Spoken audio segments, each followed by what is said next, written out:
Now, the other big story, of course, there has finally been a breakthrough after a year. Britain has agreed to a draft Brexit deal with the European Union. But Theresa May's troubles don't really end here. They, in fact, may just begin.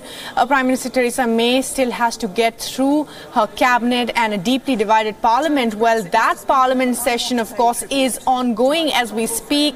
And many questions is what she is facing in the House before she briefs her cabinet on the draft deal at 10 Downing Street. You can hear some of the audio of and back and forth between Theresa May, which she faced earlier today in Parliament just minutes ago, and the opposition was unsparing in its attack. 2 years of bungled negotiations. From what we know of the government's deal, it's a failure in its own terms. It doesn't deliver a Brexit for the whole country. It breaches... If necessary, I'll say it again and again to members on both sides of the House. Voices must be heard. I happen to know that there are visitors from overseas in the gallery. Let's try to impress them. Order, not merely with our liveliness, but with our courtesy. Mr. Jeremy Corbyn. It breaches the Prime Minister's own red lines. It doesn't deliver a strong economic deal that supports jobs and industry. And we know they haven't prepared seriously for no deal. So does the Prime Minister still intend to put a false choice to Parliament between her botched deal or no deal? Prime Minister! Can I say to the right honourable gentleman that he's wrong in the description that he set out, but can I also say to him, time and time again, he has stood up in this House and complained and said that the government isn't making progress, the government isn't anywhere close to a deal. Now when we're making progress and close to a deal, he's complaining about that. Can I just say, I think what that clearly shows is that he and the Labour Party have only one intention, that is to frustrate Brexit and betray the vote of the British people. Jeremy Corbyn! Well, Mr. Speaker, after the utter shambles of the last 2 years of negotiations, the Prime Minister should look to herself in this. And she hasn't managed to convince quite a lot of people behind her.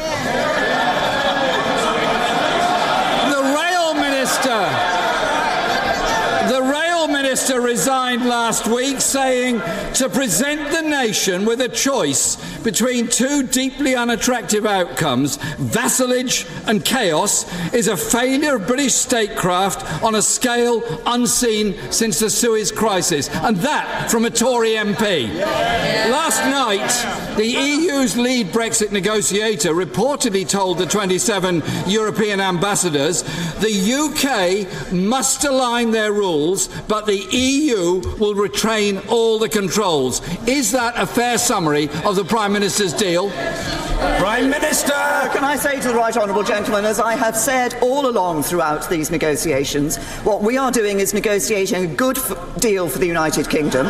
We're negotiating a deal that delivers on the vote of the British people, that takes back control of our money law and borders, that ensures we leave the common fisheries policy, we leave the customs union, we leave the common agricultural policy, but we protect jobs, we protect security, and we protect the integrity of the United Kingdom. All right, those heated exchanges in that special address to Parliament by Theresa May just a few minutes ago. And Mandy Clark, my colleague, is joining us live from London now for more on the possibilities of what could really happen. And Mandy, well, what an exchange that was between the Prime Minister and, of course, Jeremy Corbyn of the opposition. And the good news in this, of course, was there's a draft deal that has been put in place. But the biggest challenge for Theresa May is still right there, and it is hard selling for her, both in Parliament and within her cabinet.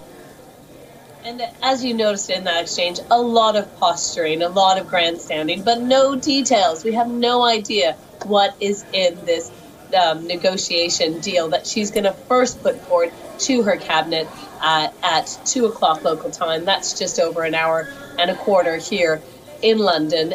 And first, her toughest audience will, of course, be her cabinet. There is a lot of signs of positivity while a lot of these Tory cabinet members arrived at work today.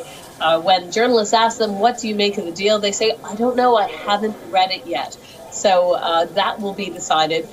Some Tory politicians have even said, you know, don't make dinner plans. This will be an all-night affair when they're going back and forth. Certainly on the European side, they feel like this is a deal that they agree with and they can get forward to. But it's going to take a lot for Theresa May just to get it by her own cabinet. And if miraculously they do support it, she'll need to push it through Parliament. Now, in all likelihood, Labour is not going to support it, but she will need support from the DUP, and those are the small party in Northern Ireland that are holding her up, and they say they don't like the deal. So it's very troubled times ahead for Mrs. May. Well, absolutely, very troubled times. And Mandy, very shortly then, of course, this could, as you pointed out, throw up many scenarios ranging from a calm divorce, which looks like a miracle at this point, the economy really sinking, and of course, Theresa May's prime ministerialship also at stake here. Absolutely. I think this is going to be her greatest test, because not only if it fails to go through Parliament, that it will be that will likely trigger a leadership election, that it shows that her own party has lost faith in her and there will be a leadership election. It's the last thing you need at the minute as we go those final months to Brexit.